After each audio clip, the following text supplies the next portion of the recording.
आँखा झिम्कायो रे? मेरो बुढाले तिमीलाई आँखा झिम्कायो? त्यसलाई यहाँ त आओस् न, मैले चानेछु। त्यसको आँखा मैले आज झिरले हुन्दिनँ भने मैले चानेछु। अख त्यसलाई।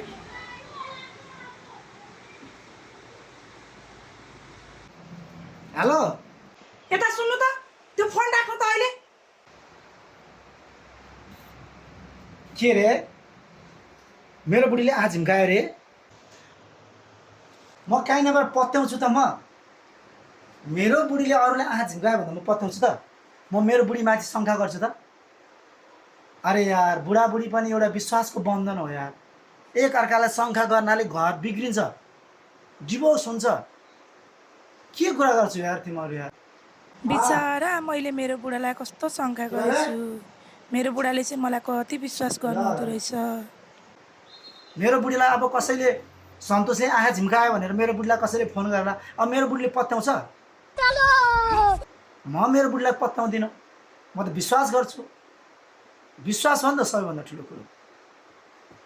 व्यर्थमा यार के कुरा गरिरहन्छ यार तिमीहरू पनि। राख फोन। तिमीले किन फोन राख त भनेको थियो नि, के भन्नु खोजेको? यस्तो केही पनि होइन। भोक लागेको छ हजुरलाई, खाजा बनाइदिऊ।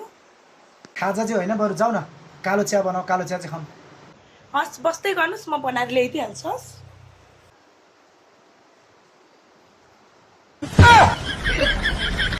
बच गया साला।